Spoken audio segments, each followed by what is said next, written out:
My dad was born in Knighton, I think about 1898, and my mother was born in Darlaston in 1902, and that's on the west side of Birmingham. They call Darlaston the Black Country because I think it's because it's so filthy. Well, it used to be filthy dirty from all the fumes from all the factories.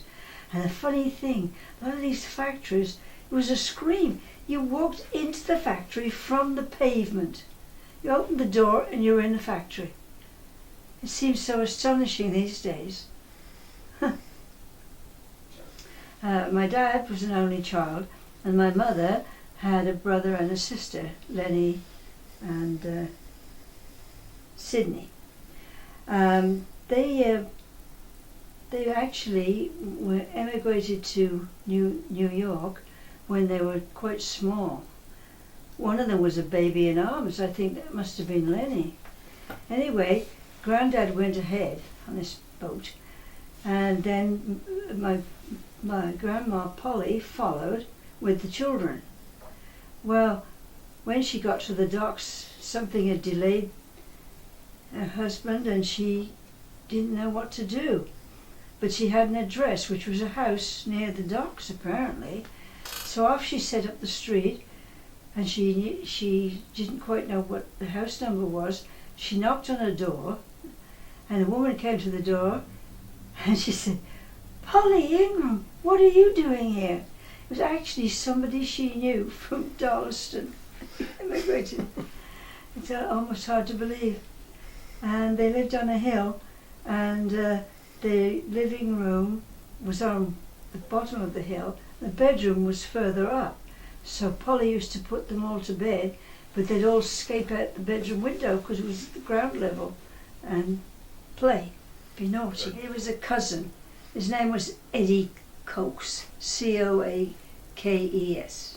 I don't know, I thought it was just a romantic figure, just like a film star. He was a squadron leader in the Air Force. He used to come and visit us. He had a moustache, you know. Probably had one of those sticks that they carried, I can't remember quite. Anyway, he used to bring me presents. Well, one present that he bought was wonderful. It was a big paint box, this big, and you opened up the lid, and inside there were several brushes, and there were little colours, or about 4 times as many as the average little paint box, and a little pot for you to rinse your brushes in, and oh my, I just loved that, and I used it all the way through school, and I was very proud of it. This is a little bit from my memory album. This is probably taken during the war, or I'm sure it was taken during the war. Should be somewhere between the 1939 and 1945. That's my father, my mother, Sydney's son Carl, and Sydney. Unfortunately, I've hardly any pictures of Sydney, but I'm hoping that his daughter-in-law will find some for me. And this is my granddad Ingram with Valerie, who's Lenny's daughter, during the same period of time.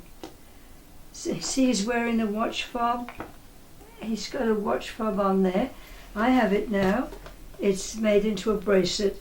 Valerie had one side of his chain and I have the other. And there it is. And it has 2 sides. He used to spin this for me. When he used to turn this little thing. I can't do it with one hand. I must have been easily amused at that age. And then there was another thing I remember from my childhood. It wasn't to do with Grandad Ingram. It was my dad. He used to do something with his throat that produced a noise like baby chickens. Oh, everybody loved it, especially kids. "Oh, Mr. Lewis, show us." No, let us listen to your chickens. Daddy, he said he didn't know how he did it, but he had to get sort of stiff and put his head up in a certain angle, and then this funny noise would come out of his throat. Another thing that my dad did beside his chickens was he was so encouraging to himself when he was doing a difficult job. He'd always say, "Come on, Egger boy, you can do it." And then he did it. Well, I used to feel quite proud of my parents, actually. I thought we were sort of a cut above. I don't know why. And my mother decorated our home in a lovely way. It was all blue. And my dad was very kind. They were very sweet to me. They weren't strict, but well, Lulu was sort of strict, but she did some nice things for me. She was making things for me. We used to make a floor plan of an imaginary house. She'd take strips of newspaper and cut them up and then fold them to make them crinkly, and then we'd put them on the table. That's the living room, that's the bedroom, and then we'd make a little bed all out of newspaper bed, and we'd make a bathroom and make a little toilet, and that always amused me, and things like that, you know. My favourite song was Madam Butterfly, One Fine Day. One Fine Day? I don't know, won't come to me right now. But she used to sing, and it was mostly opera. My Granny Lewis died when I was 2, so I never really knew her. But I did know my mother's mother, Grandma Ingram, and she was a small, sweet little lady. I never ever heard her raise her voice or be cross, not with anybody. And when she was a very young lady, she had an ear infection long before antibiotics and was very deaf all her life. So she had to wear this humongous hearing aid. You never seen anything like it. It was a steel band, a great big earphone, and then a wire from that coming down to a big speaker right there. And then she had 2 heavy lead batteries hanging round her waist. It was a nightmare thing. You know, nowadays you can't see them or feel them. Anyway, she was extremely sweet, and she used to take me, when I went to visit her, she'd say words I didn't particularly want to hear. "Oh, we're going to visit Aunt Hannah's today." Oh, Aunt Hannah lived in a railway carriage somewhere far away on a bus. It was a railway carriage, and then behind it was the living room built on. The railway carriage was I don't know what you call it, a parlour in the middle, and at each end a little room that used to be the smoking room on the train, and they were the bedrooms. And Auntie Hannah was a funny little character, and you had to get to this railway carriage, you had to go along a river bank. It was all so spooky. No wonder I didn't like it. Anyway, back to my granddad. He was very interesting guy. Worked so hard, such hard things he did for a living, molten iron all the time, and he was very sociable. He used to walk around and meet people, take me to other people's houses, and one day we went to this house and they were just giving the little boy a sponge bath in a basin, and there was a great flurry when we walked in to hide the little boy from my innocent eyes.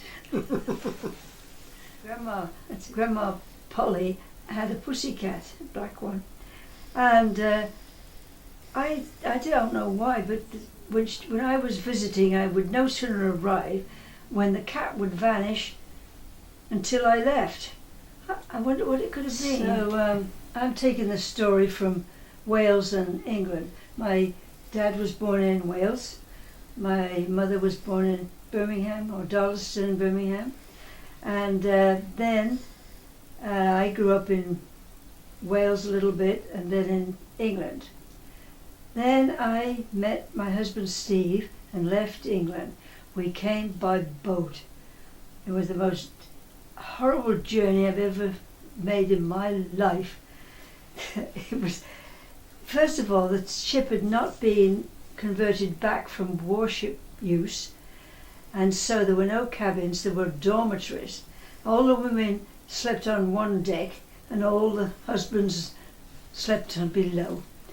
Well, it wasn't long before we were all desperately seasick. It was November 1947.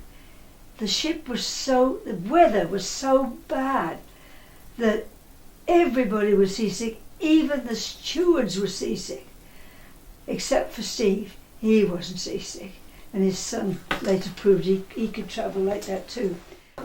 So we arrived in Halifax, and we were dying to see or eat or something Canadian. So what would be available in the docks and some scruffy little restaurant.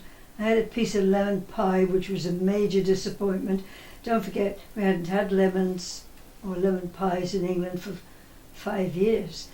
But it was just like rubber, it was horrible. So then we get on the train, and we're all so excited. Somebody had a little radio, and they tuned in. Oh, come, everybody's crowding around, Canadian station. Oh, how exciting. And then we had an advert. I said, oh, an advert on radio. This was a novel idea to us. And it was Ajax, the foaming cleanser. Boo, boo, boo. Does the dirt right down the drain. I always remember that. So then the porter came along. Oh, that was the first black man I'd seen in my life. And he was huge, big black man. And he was so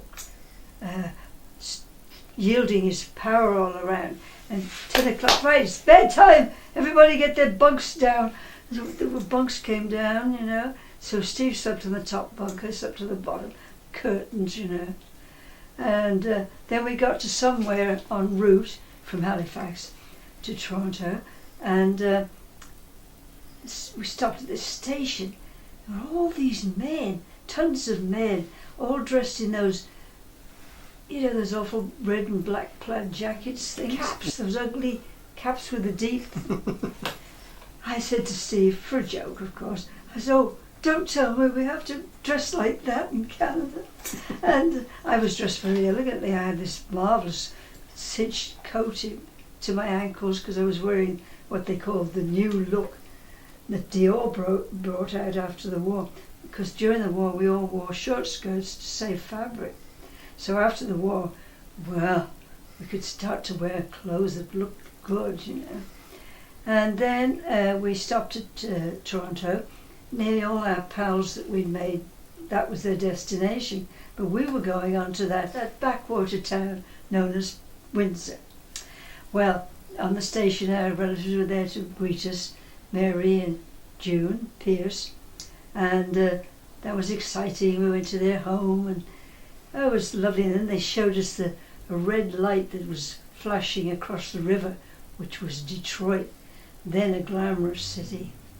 And we thought that skyline was marvellous. Oh, the Pierces, June, Mary, and their son, Ronald, they were related to my husband, Steve. Well, actually their father, who was dead, was married to Mary, and he was the cousin of my husband's mother. And they took us out shopping. Oh, that was dazzling. From somebody from a war-torn country, it seemed like the land of plenty. It was. Even yellow powders were exciting. Anyway, that side of the family is another story.